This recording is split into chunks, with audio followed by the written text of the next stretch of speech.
En 2020, la pandémie du Covid-19 a bouleversé le monde entier et le catch ne fait pas exception. À l'époque, on était prêt à se rendre à WrestleMania et la carte commençait à se dessiner seulement.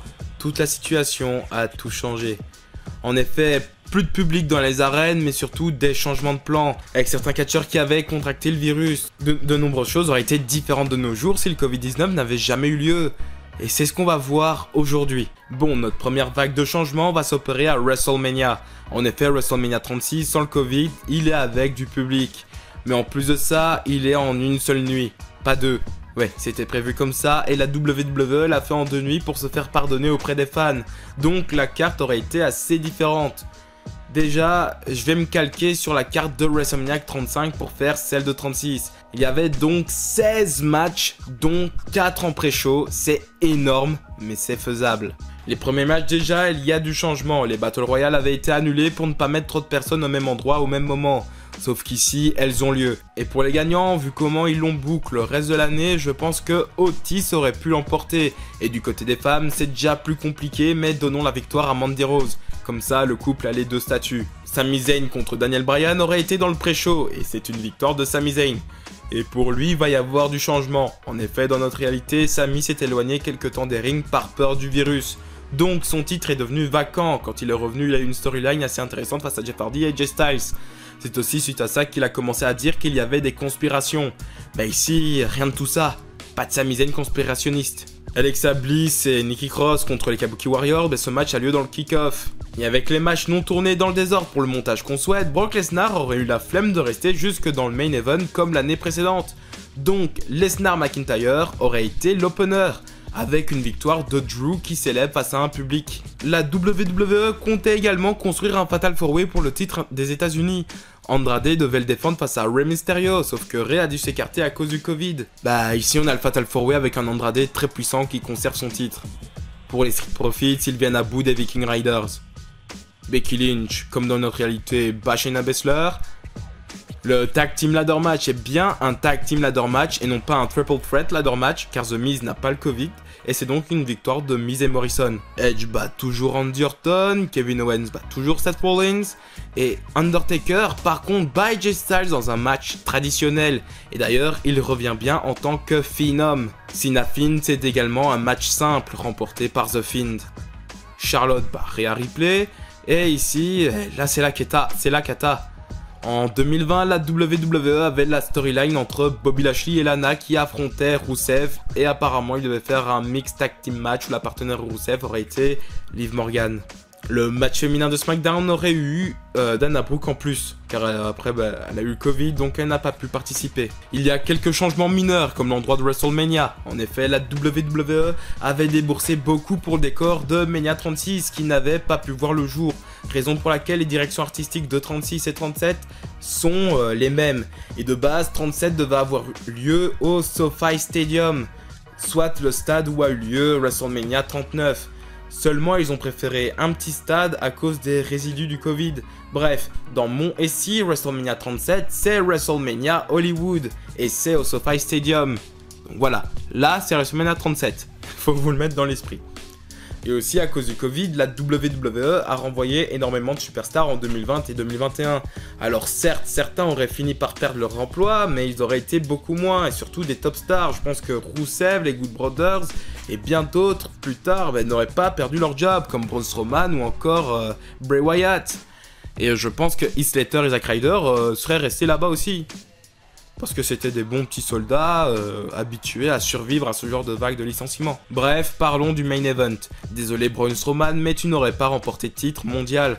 Roman Reigns bat Goldberg et remporte le titre universel en tant que babyface. Bref, vous l'avez vu, il y a énormément de changements et donc de petits détails.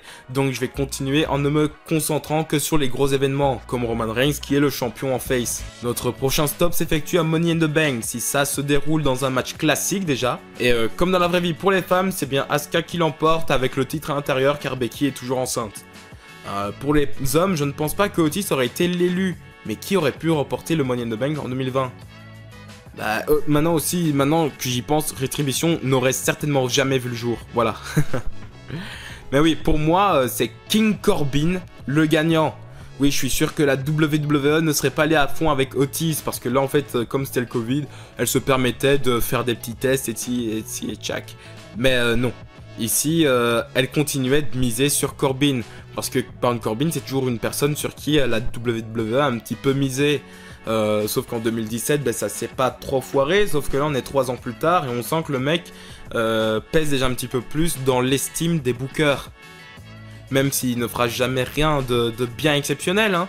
Baron Corbin a une carrière très, très bizarre. Et même au-delà de ça, je pense que Baron Corbin aurait cette fois-ci réussi son cash-in. Et pour moi, à SummerSlam, The Fiend bat Roman Reigns pour remporter le titre.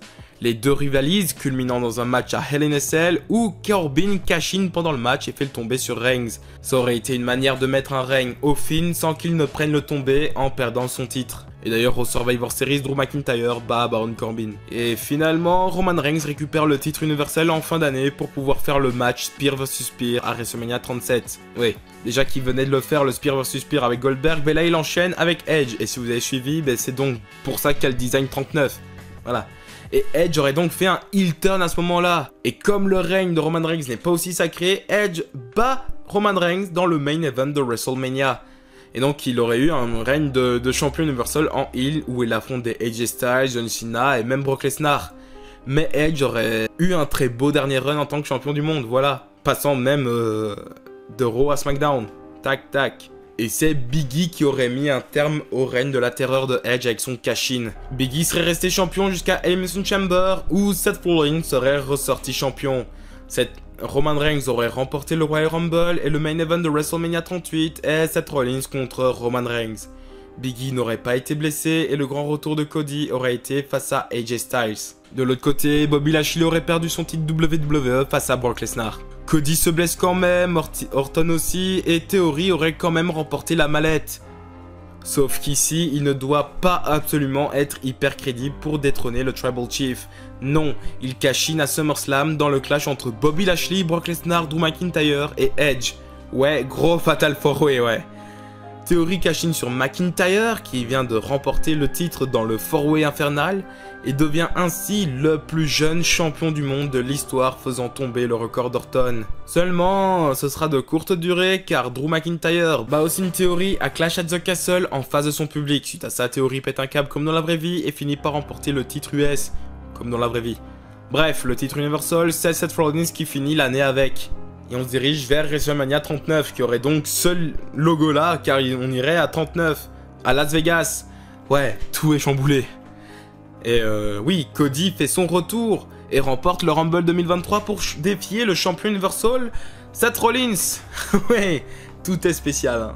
Et donc WrestleMania 39 dans le main event, Cody Rhodes termine son histoire en battant le champion Seth Rollins. Roman Reigns est absent une bonne partie de l'année 2023, mais il revient lors du Royal Rumble en entrant en 30e position. Il remporte le match mais arbore un nouveau look. Oui, d'ailleurs ce serait donc sa 3e victoire dans un Royal Rumble match. Lors de l'Elimination Chamber, il vient attaquer Cody après son match. Reigns s'associe avec Paul Heyman. Oui, dans cet univers, Reigns est resté babyface toute sa carrière car la WWE voulait absolument qu'il soit le visage de la compagnie. Sauf qu'on l'a vu jusqu'ici, Reigns en face, ça ne fonctionne pas vraiment. Enfin du moins pour l'instant. Et Cody est devenu le super-héros naturel dont la WWE attendait l'arrivée. Comme la compagnie a désormais Cody en visage, elle peut se permettre de turn Roman Reigns, qui seulement en 2024 débute son personnage de Tribal Chief, qui seulement à WrestleMania 40 bat Cody Rhodes dans le main event et remporte le titre Universal. C'est drôle de voir que les histoires sont inversées, mais pas que celle-ci. Voir que Cody finish the story à 39 et pas face à Reigns mais face à Rollins. Voici les répercussions du Covid, du moins d'après moi. N'hésitez pas à me dire ce que vous en pensez, si vous êtes d'accord avec moi, si vous y avez déjà pensé ou pas. Et n'hésitez pas à liker, à commenter, à partager, à vous abonner. Et on se retrouve dans d'autres vidéos.